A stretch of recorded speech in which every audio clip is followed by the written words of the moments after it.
I don't know why it's.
Good evening, everyone, and welcome. We'd like to call our meeting to order. Any disclosures of pecuniary interest?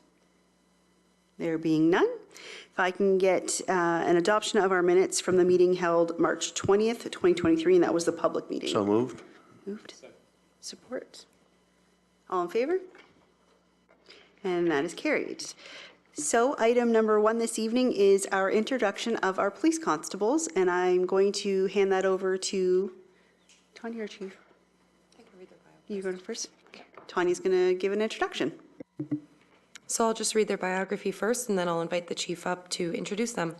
So first is Iman Gorman, was born and raised in LaSalle, where he attended Monseigneur Augustin Caron Elementary School and continued his French education while attending Gilles La Jeunesse in Windsor. Iman is the son of Brian Gorman and Danielle Como, and the proud brother to older sister Genevieve. Following high school, Iman continued his education at the University of Windsor, completing his bachelor's degree in criminology. Throughout his education, Iman was a member of many successful sports teams. This passion for working as a team had prepared Iman for a career of teamwork and service to others. Following his education, Iman worked in the Parks and Recreation Department with the town of LaSalle for 2 years. Iman is looking forward to continuing serving the community, which has given him an abundance of opportunity throughout his life. Iman would like to thank his family and friends for all their continued support, and a special thank you to the Chief and the Police Services Board for the opportunity to be part of a great team. So I'd now like to invite Chief Davies.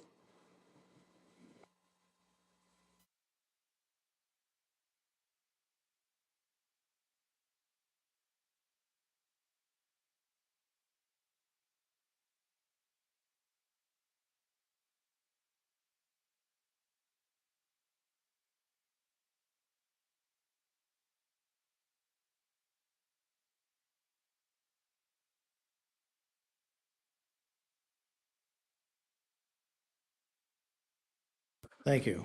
Mayor Malash and members of the board, it's my pleasure to introduce to you one of our newest constables that we've hired in this last intake is Constable Eamon Gorman. Eamon, can you come on up, please? And as you read from his biography, Eamon does have a connection to LaSalle. He did go to school here, grade school in LaSalle. Also worked for our Parks and Recreation Department, or Leisure Services, or Culture Services. So it's great to have Eamon on the job. And when our recruiters, Constable Lee Rumble, Constable Bonnie Racine, and Constable Mark Williams went through the recruiting process, again, Eamon was our candidate. They come out on top, and we're so glad to have him on board. He's a candidate that when it comes to policing nowadays, people that want to get into our line of work, it's less and less all the time, because everybody's heard about even what's happened as recently as last week in the news. And it's not a profession that people are actually striving to become part of anymore.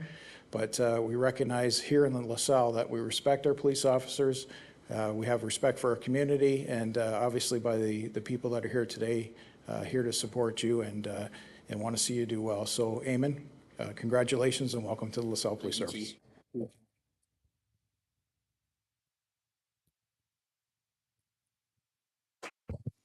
if you'd like to say a few words, would you? Sure. Okay. I'll say a few words. I haven't prepared anything exactly, but I just want to be able to thank my friends and family. They've always been there to support me and really have helped me pursue anything that I want in my career. And I think that's really important, to keeping the options open. I want to thank, the mayor, Chris Malash, deputy mayor, and the council, everybody. I just want to be able to thank all my friends and family, Chief Davies, Deputy Woods, just for believing in me. And I think that's a big thing, is them putting their confidence in me, and that belief that, I can do the job, and I really appreciate it. So I'm very thankful for this opportunity.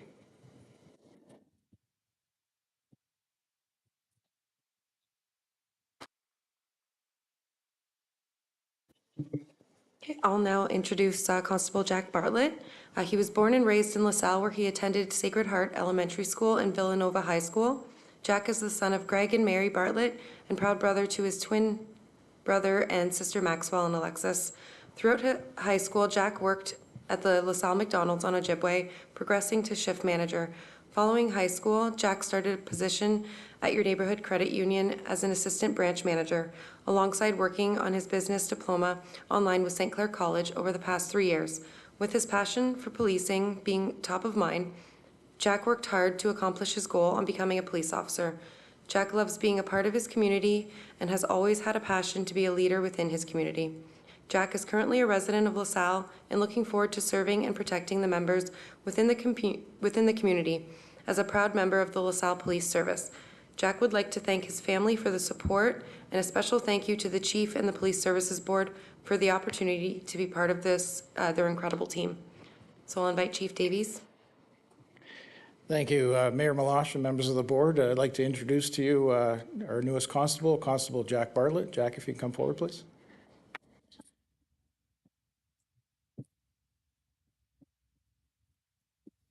Welcome. And again, another one of our candidates that has a strong connection to LaSalle, obviously lives in the area, knows the area well, very well respected in the community. Our recruiting officer is doing a background on Jack. We're very, very impressed with the quality of a candidate that he is, and the people that they spoke to, and how highly they spoke of Jack. And that's one thing that speaks to his just his professionalism, his ability to serve the community here in LaSalle. So we're very thankful to have him. And I know years ago it used to be something that we advertised, and people would apply to our police department, and we would get to pick candidates that from a big pool of candidates. But now it's people like Jack that come forward that really stand out, and people that we really want to see on our department. So we're really happy to have Jack, and welcome to the police service. Thank you, Jack. Thank you.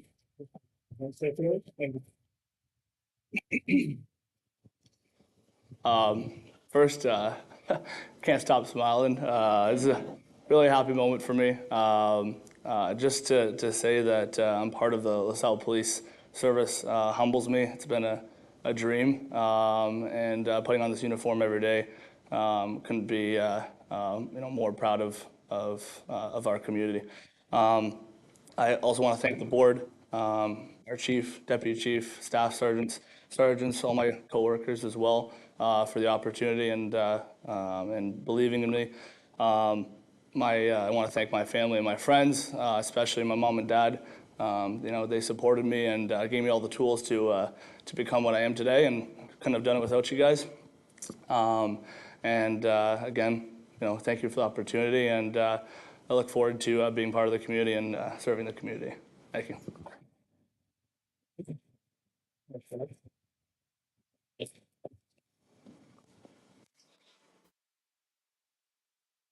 All right. And on behalf of the board, I want to thank everyone and welcome you to Team LaSalle. We've heard nothing but great things about both of you, and being able to join our team is something that makes us very proud when it's someone who's from our own community. We love to be able to welcome you and give you this position in our town for your future, and because you are the future for all of us. You'll be eventually moving up those ranks, and you know our community better than most, so we welcome you and we thank you for joining our team. I will allow members of the board, if you want to say anything at this time. Do you want to add anything? No? So we are actually going to take just a 5-minute break so that you can take some photos, and then we'll resume the meeting afterwards, which you are more than welcome to stay for, but you don't have to. But please come on up and take some photos with Chief and Deputy. Thank you so much.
Okay, we're going to resume our meeting, and we're going to start with item D1, LaSalle Police Services Board 2023 Correspondence Summary number 2. Now they all left. They didn't want to hear any of it. Is there anything to add to this? Nothing to add from my side. Okay. Move to receive and support there. We're all in favor of that. All right. Item 2, Crime Stoppers Coordinator and Statistical Report from March and April of 2023. Just a couple comments on that. The report from March does indicate that they did a Crime of the Week special, Crime Stoppers, on AM 800 in regards to an arson that occurred at 1077 Ram Road. They're investigating, and of course, with some public exposure, we're hoping to generate some tips, and our investigators are working on that investigation currently. And with respect to the reports on page number 16 as well as page 22, it breaks out for both March and April the types of tips that were received at Crime Stoppers. And as you'll note, for both months, it's drugs happen to be the number one tips that are called into Crime Stoppers. And that's interesting after we've legalized cannabis, and now we're in a position where it's more hardened drugs that are still being called in tips on, and obviously we're experiencing issues related to fentanyl use and that kind of thing. But just interesting to know that drugs happen to still be the number one reason for contacting Crime Stoppers.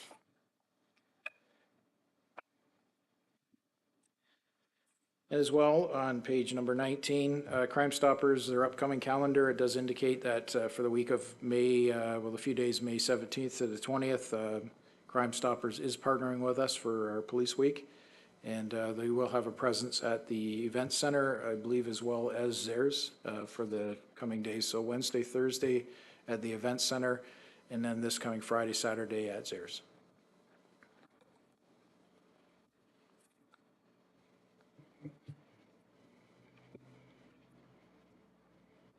Any questions or comments? What were the hours on Wednesday and Thursday? Do you know?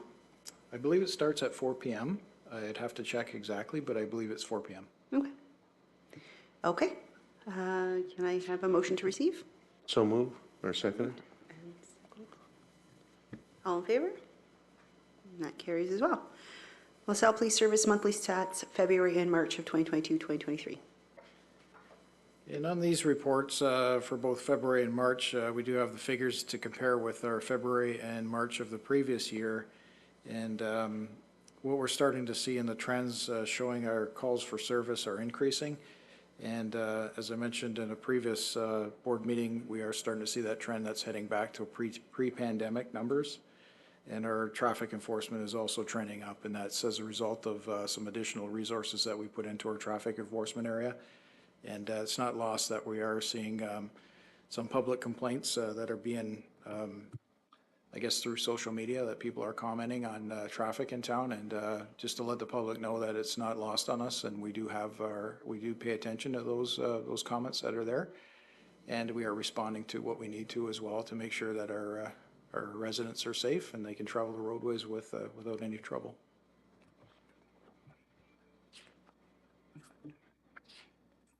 I think on the traffic aspect of it, I don't think it'll ever stop on social media. It's always, we can say you've made this great arrest or you've ticketed someone and they were going 30 over, and the next comment will be, yes, but why weren't you over here? Because there was a guy going 40 over. So I think you guys are doing a great job. We do see an improvement on our streets.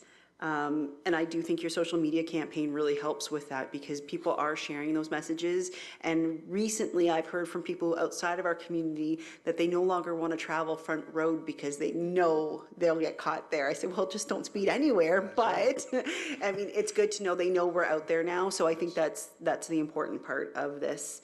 An interesting part of the stats, though, and I guess this probably has to do with the fact that you've increased traffic stops, is the number of motor vehicle accidents actually went down. Yes, that's, I don't want to say that as an absolute, but that's a comparator that we do look for. So once our traffic enforcement numbers do go up, we have seen a trend at the opposite. So when our numbers are actually down for enforcement, our motor vehicle collisions are up. And we're starting to see that again now, the opposite, where our enforcement is going up, so our numbers are going down. And again, that's just the same consistent message for most enforcement agencies, that targeting problem people on the road, they may be committing offenses daily, but once they're stopped and given tickets or charged with offenses, perhaps that type of behavior is curbed, and then things become a bit safer. So that's what we kind of keep our eye on that, but we don't want to hold it as an absolute, because sometimes there is different variables that affect that as well. But we are recognizing that more enforcement does have a tendency to be less accidents. A question I have, City of Windsor just posted this list of the 10 most dangerous intersections. Do we have a list like that in LaSalle, or do we have an area that's more of concern, so that when we get those emails and calls at council and they say, there's always accidents here, this is the worst intersection, like, it'd be great if, I know we've got some stats before from Mr. Mara, but Yes. I don't know if that's something we want to publicly speak about and, advise people to be more cautious in certain areas.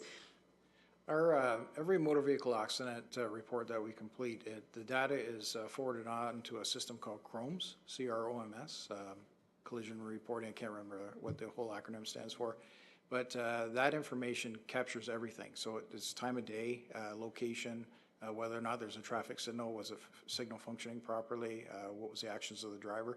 So everything is captured in that, and it actually can generate reports back for us. So if it was council's wish to understand a little bit more about what's happening, say you're considering a stop sign or a traffic signal at a certain location, we'd be able to provide that additional information through CROMS, and that is accessible to Mr. Mara.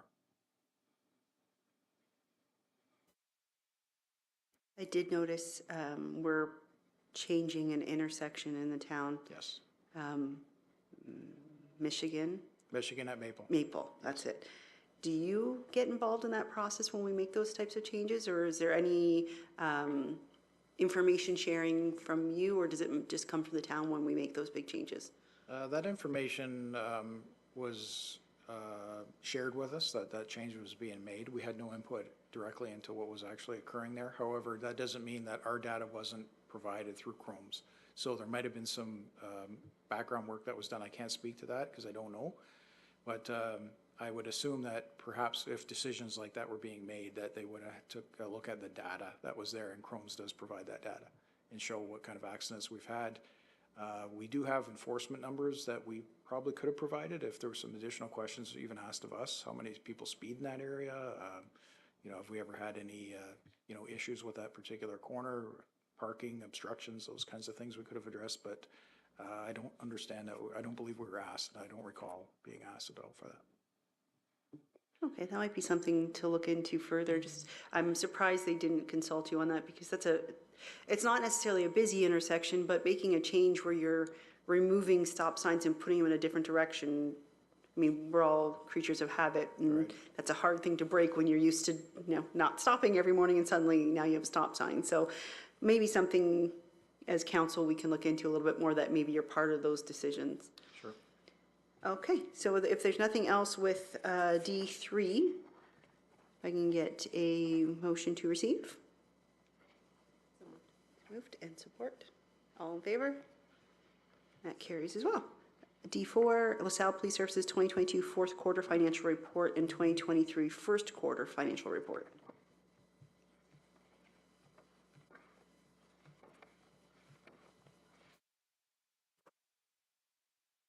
Just on the fourth quarter report, that was the report provided by the manager of finance and deputy director. It does indicate that there was a deficit for our service of $255,243. And I did break that down into what that was actually for, as well as Mr. Ferrero also broke down what those expenses were for. Last year, there was some variables that affected our policing statistics in relation to violent crime, with an increase in that area. which did cause some overtime increase as well for investigations of those offenses. And just some of the other explanatory information that was there. Personnel expenses had to do with some equipment orders in late 2021 that weren't satisfied. They had to be ordered early 2022. So under budget in 2021 as a result of that uniform order, which pushed us over in 2022, as well as some of the numbers that came back from our benefit package in the area of Canada Pension Plan, owners' contributions, employee health tax. Those were significant increases in those numbers that was furnished from our finance department. And that's something I have no control over as well. And also, of course, as we know, this was the year, well, last year was the year Russia invaded Ukraine. So that obviously had a significant effect on global fuel prices, which rendered us approximately $41,000 over in fuel. And as well as our vehicle and equipment repairs in the neighborhood of $28,485. So we were dealing with an old fleet. COVID also caused an issue with our supply of vehicles, and that caused us to end up having vehicles in service a lot longer. And as a result, those were vehicles that were running into higher mileage, and necessary or expensive repairs had to be done on those as well. So it did push us in a different direction that we were hoping not to go, but there's things that I had limited control over, and part of it was also some our Unit A and Unit B collective agreements that were approved last year that were retroactive. So there was some, I believe Council and the Finance Department accounted for a specific increase in our wage. However, that was a different wage increase when it came to our Unit A and Unit B agreements. And that makes up for most of that deficit. Go ahead. Any questions before we move? Yep.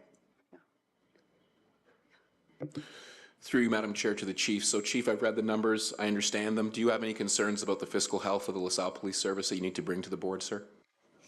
Not at all. Not at all. In fact, for the first quarter of 2023, we are on track to stay within our spending margins, and I'm certainly trying to keep that to where it needs to go, to focus properly.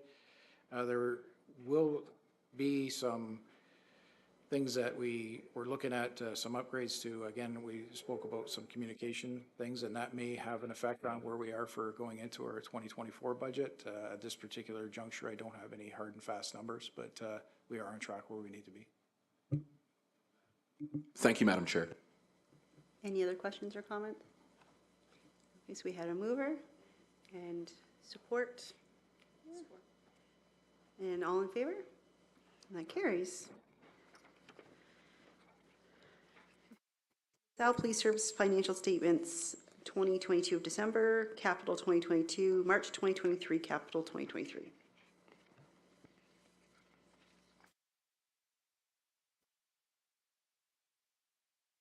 Nothing further to add on that unless there's any questions. Any questions?